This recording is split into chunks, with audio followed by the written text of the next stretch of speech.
really only one medical field that will work hard to prevent things, and that's dentistry. Right? We brush our teeth Oh, wow. every day so that we don't get cavities, which makes complete sense. But why wouldn't we do exercises, stretches, tune up things so that we don't allow our joints and our tissues to break down?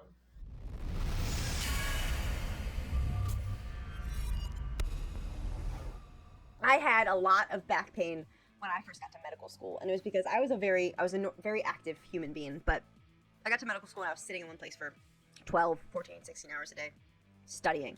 So, what are some tips that you might have for people who are experiencing low back pain? And before you answer that question, I just want to preface this by saying this is not medical advice, this is education. Please consult your doctor before doing anything we say. You actually touched on it earlier when you described how the human body is not meant for sitting, that we are built to move, right? Humans, no matter what your genetics involved, movement is important. And back pain usually results for most people when they hadn't had a traumatic injury, right? Barring any fall or break, most back pain kind of creeps up on you. And people look back and go, well, what happened? And usually the answer is, well, it didn't happen. What you didn't do was get up, move, maybe do a sport or gym activity. And I think that the people who do gaming, right, they spend the majority of their time in a seat, which is not bad as long as you supplement that with some sort of generalized routine of exercise. And what I mean by exercise, I mean things like resisted weights. And that doesn't have to be big barbells in the gym. It could be a resistance band. It could be your body weight, right? So that is one basic thing you can do to help back pain, whether you have it or whether you want to prevent it. Movement, exercise is good. So, wait, you're telling me that if I have back pain, I should not go to the gym and start clean and jerking 140 pounds? Exactly. If you have not touched the gym in 4 to 5 years. No, I don't understand. I think that's a really good point to make because a lot of us, we're gaming, we're 24, we're 25, we're 26, maybe we're in our early 30s, maybe we're in our 40s, we're in our 50s. But most of the people watching this stream right now are not 18 years old. And the things you can do as an 18-year-old without warming up are wild, right? You can do a headstand, you can go run for 20 minutes. But if you try and do that stuff as a 30-year-old, you're going to hurt something. Right. And honestly, maybe you can, but it's going to take you a couple weeks or a couple months of warming up and getting your range of motion back to do it, right? I mean, never say never. I mean, I used to be able to touch my hands and my toes behind my back, but I definitely am not doing that tonight. Nope. I gave you like 2 years. My flexibility was terrible in high school. I couldn't do anything, and now I can touch my toes. So that's my like level. If I can continue to touch my toes, I'm not aging. We often treat pain after the fact, right? Yep. So most people who are doing things for their lower back is because they already had an injury, Mm-hmm. they have experienced pain, and now they're acting. I think one of the greatest things that people can take away from you in this is that you're giving them tools to be proactive, which is not a popular word for insurance companies. No, of course not. Unless you have Kaiser. Really only one medical field that will work hard to prevent things, and that's dentistry. Right? We brush our teeth with floss every day so that we don't get cavities, which makes complete sense. But why wouldn't we do exercises, stretches, tune up things so that we don't allow our joints and our tissues to break down? My take-home point is prevention. Prevention is so friggin' important because once you have low back pain, it's harder to get rid of it. But if you prevent low back pain right now, then that's going to be loads more effective. So what are some things that people who are watching can do to prevent low back pain? So simple things, right? We're talking to a crowd that I can assume sits in chairs for hours out of the day. The way you sit in a chair matters. So if you're sitting in a soft chair, you almost always have to give yourself a little bit of lower back support because you are going to sink into your chair. And that is most cars, that is most sofas, that's most recliner chairs. So putting something like a pillow, right, or a rolled up towel, even a rolled up sweatshirt behind your lower back. You prepared. Putting something at your lower back as you have brought your entire body all the way back to the back of your chair, right? So you don't want your butt to be at the edge of the chair slumped down. You want to sit all the way back in your chair and maybe put a little cushion in your lower back. That is going to allow your spine to be supported without you having to try. So a lumbar support. A lumbar support, yeah. It's funny because you'll see people sitting in really, really great ergonomically correct chairs, but they're leaning off of the chair. Their back isn't touching the back of the chair at all, right? So sometimes you don't need the extra lumbar support because your company or yourself provided a really great expensive chair, so use it. Use the back of a chair. It might be as simple as that. Sit all the way back. I know the games can get really intense and you're going to lean forward, elbows on knees in the thick of it, but lean back.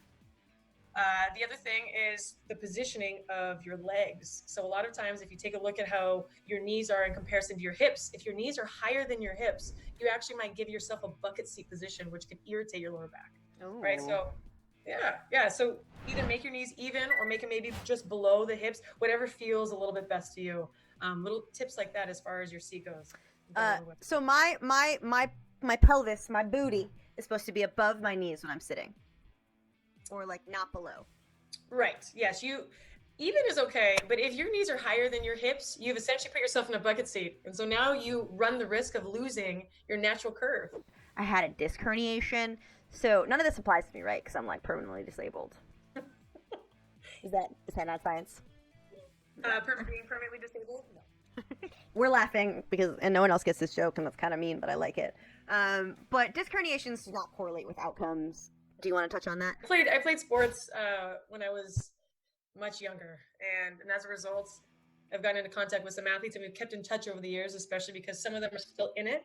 And I, of course, now treat the human body in a different way, view it through a different lens. So we talk about different things sometimes, and unanimously, we all agree that our biggest frustration is that we put a little bit too much emphasis on MRI results. Yep. Specifically pertaining to lumbar disc herniations, because that's usually where people have disc herniations, is in your lowest part of your back. Clinicians and patients. But yes, exactly. And so here's an example. You'll have somebody come in and they'll have back pain, and they are so adamant that they need the MRI, because unless you know for sure what you see on that MRI, there's no way that the back pain can go away, which is false. Right, because you can take an MRI of someone with severe low back pain and somebody with no back pain, and the person with no back pain might have a more severe looking herniation in that MRI. Right? And so for those reasons, it's dangerous. So you have to tread lightly when you go down the road of allowing your brain to connect an image to the way you actually feel. Mm-hmm. Right? Pain is an intense thing, and pain can manifest itself. You can manifest the pain intensity. So if you take a look at an image of your back and it looks severe, you might convince your body, oh my God, I hurt a lot. Yep. And the truth is, an MRI that shows disc herniation, you can get better, right? That doesn't mean that, oh my God, well, I have pain and I have a terrible looking MRI, I need surgery, or I need an injection. That's not the case. I think a lot of times we can rehab ourselves back by some of the tips that we talked about with posture and the exercise. Yep. And then, of course, some skilled professional intervention, right? Whether that's with you or with another physical therapist. Probably with you, though. That is so true, because there's different types of disc herniation. So your disc, don't hate me for saying this, but it's an analogy. It's not a correct analogy, but it's an analogy. It's a jelly donut. It's not as pliable. It's not as breakable as a jelly donut. But your disc. Like it. Okay, thank you. I got flamed on Twitter by a couple PTs for saying jelly donut. So your discs are a jelly donut between your levels of your spine. And when your disc herniates, that jelly from inside the donut pushes backwards. And where it becomes problematic is when it pushes on the nerves of your spine. So there's different types of disc herniations. There's central disc herniations when the disc bulges out. There's lateral disc herniations when the disc bulges out sideways. And then there's this type of disc herniation, what's called sequestered. And in the sequestered disc herniation, that jelly bulges out entirely from the donut.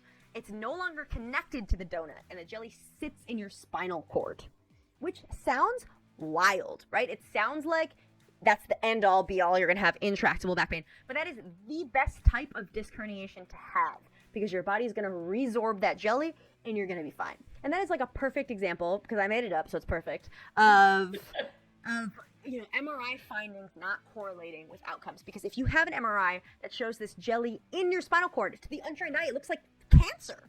Like, it looks like cancer because it's growing on your spinal cord. But it's fine. You're going to be fine. So the body is an incredible thing. Incredible. Your body wants to get better. Like on a daily basis, we scratch ourselves and our skin heals, and all of a sudden it's scabs and scabs gone, and we're fine. I mean, that is happening throughout our body all the time, constantly. So there's no reason for us not to assume that our body wants to do that at the spine level, right? With our disc or our joints, and so give your body an opportunity. Now, I say this because I also don't want people to think that, if they are people who've had low back surgery to repair a disc, or to have a laminectomy or whatever kind of back surgery they had, that's not to say that you did a wrong thing. There are definitely times when it's necessary to take more extreme measures beyond a conservative intervention like PT. Yep. Definitely.